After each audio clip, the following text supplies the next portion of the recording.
Lah Pak, kok kita kesini? Ini rumah siapa? Kenapa kita nggak ke kantor polisi aja? Udah, masuk aja dulu, Cil. Ajak temanmu itu masuk juga. Kita bicara di dalam, biar lebih enak. Waduh, gimana nih Topik? Udah, ikut aja dulu. Kamu nggak sendiri. Saya temenin kamu kok.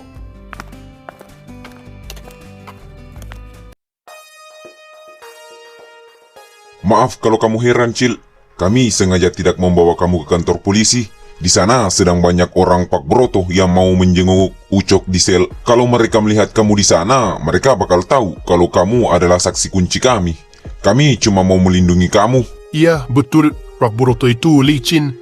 Kalau dia tahu kamu sedang bicara dengan kami, dia tidak akan segan-segan melakukan hal yang sama seperti yang dilakukan pada Gampang atau Ko Hacin dulu. Hah? Koh Acin? Itu kan udah kasus lama. Jadi maksudnya Ucok juga yang jadi pelaku pembunuhan Koh Acin? Dugaan sementara sih begitu. Udah, kita fokus aja dulu kita ke sini. Kamu tenang saja, kamu terlindungi. Jadi berikan saja kesaksian sesuai realitanya. Wah, jadi Bapak ini beneran mau ngelindungin Acil? Kirain mau dijebak juga kayak Bang Ucok. Jadi apa yang Bapak mau tahu dari saya? Soal koper itu atau soal Pak Zain yang malam itu juga ikut nyari Bang Jampang? Saya juga ingin menanyakan tentang koper yang kami temukan di gudang kalian, khususnya di ruangan Pak Broto. Siapa tahu Acil punya info tambahan mengenai koper uang itu. Permisi, ini tehnya udah jadi, diminum dulu. Oh iya, makasih anak. Oh, kenalkan, ini anak saya, Sarah. Maaf ya, di rumah dia sendiri, jadi seadanya saja hidangannya. Iya Pak, maksudnya nggak apa-apa Neng. Maksud saya Mbak Sarah. Makasih ya.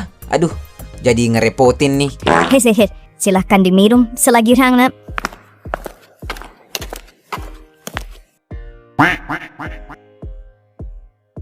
Saudara Topik, bisa kita lanjut ke pembahasan? Hah? Uang? Oh iya Pak, uang.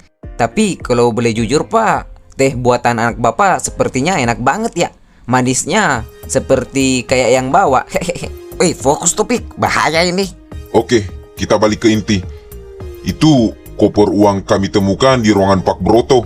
Dan di situ ada bercak darah yang sudah terbukti kalau itu darah si Jampang yang tewas. Kami dapat info dari Pak Broto kalau isi koper yang dibawa Gampang senilai 2,5 miliar malam itu. Tapi di koper yang dibawa Ucok cuma ada 1,5 miliar. Ada 1 miliar yang menguap. Kamu yang pertama kali di lokasi. Cil, jujur saja, apa kamu lihat sisa uang itu? 1 miliar Pak? Waduh, gimana nih? Hal yang saya takutkan beneran terjadi. Tetap tenang Cil. Saya mana tahu jumlah duit sebanyak itu Pak. Saya di sana cuman bantu Udin Pak. Kasihan dia, mobil inventaris yang dia pegang dibawa kabur Bang Jampang. Fokus saya cuman nemuin mobil itu biar Udin gak dipecat Pak Broto. Masa kami tidak lihat apa-apa? Galur itu sepi, Cil. Kalau ada uang sebanyak itu hilang, gak mungkin. Tidak ada jejaknya. Serius Pak, kan Bapak yang datang duluan.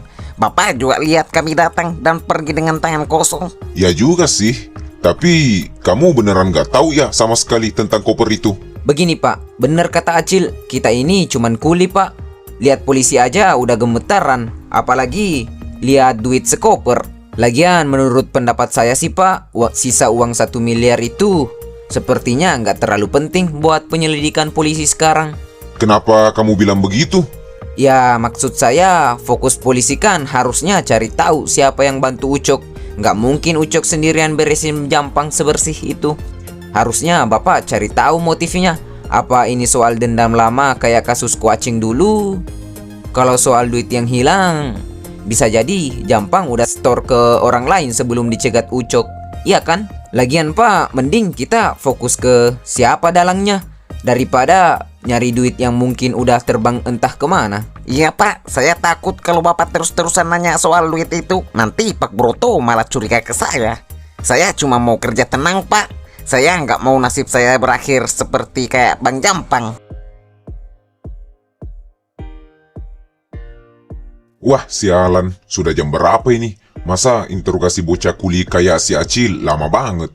Apa dia beneran nyanyi panjang lebar di dalam? Kampret. Cil, dengarin baik-baik.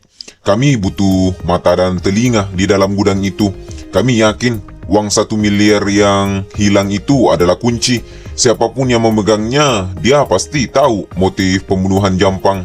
Ucok tidak mungkin bergerak sendiri tanpa perintah atau alasan yang kuat. Kami juga curiga ini ada kaitannya dengan kematian Ko Haching tahun lalu.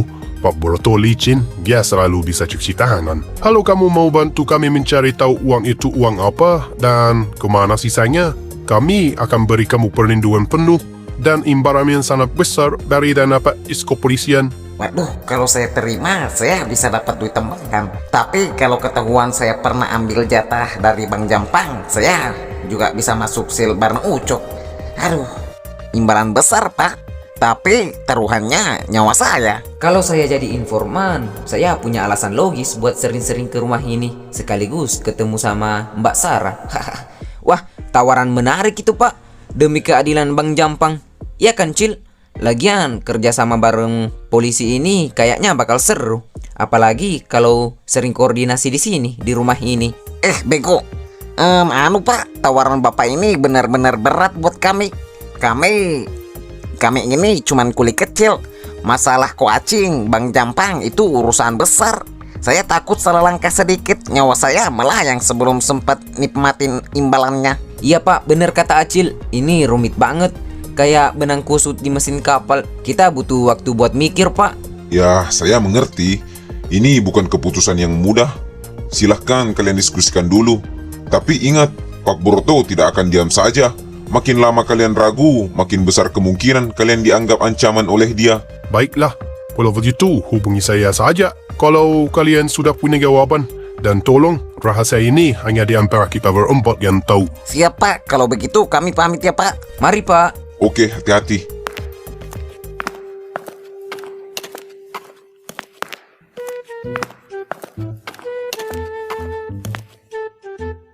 Mbak Sarah, makasih ya tehnya. Enak banget, beneran. Kalau boleh, besok-besok saya bawain gorengan buat nemenin tehnya. Hehehe. Sama-sama. Hati-hati ya di jalan. Ayo Tupik, fokus dulu sama urusan kita. Siap, Komandan.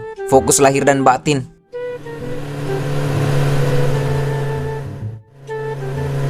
Kamu gila ya, Tupik. Kamu mau kita jadi informan? Kita aja lagi nyembunyiin duit 1 miliar itu. Kalau polisi tahu kita pelakunya, imbalan yang kita dapat itu borgol, bukan duit. Sabar dulu, Cil. Kamu nggak lihat peluangnya. Kalau kita jadi kepercayaan polisi, kita bisa tahu sejauh mana mereka nyelidiki duit itu. Kita bisa mengarahkan penyelidikan mereka biar menjauh dari kita. Plus, saya bisa ketemu Sarah terus. Kamu lihat kan senyumannya tadi? Itu kode, Cil. Kode pala kamu. Ini soal hidup dan mati. Kita harus diskusi sama santunan Kipli malam ini. Kita harus mutusin mau jadi pahlawan polisi atau tetap jadi maling diem-diem.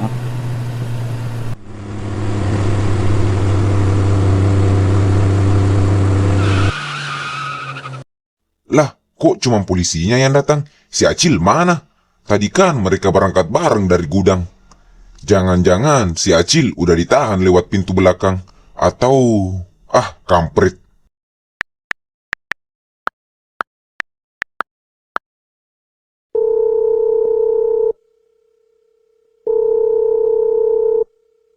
Halo bos, ada yang aneh nih. Polisi sudah balik ke kantor, tapi si Acil nggak ada bareng mereka. Saya takut polisi nyembunyiin si Acil di tempat lain buat dijadiin saksi kunci. Situasi sepertinya gawat nih bos. Hah? Gak ada di sana? Berarti mereka lagi main kucing-kucingan. Zain, cari si Acil sampai ketemu malam ini juga. Kalau dia beneran dilindungi polisi di tempat rahasia, cari teman-temannya. Cari Santo atau Kipli. Paksa mereka bicara. Kalau Acil tidak bisa kita pegang, teman-temannya harus jadi jaminan.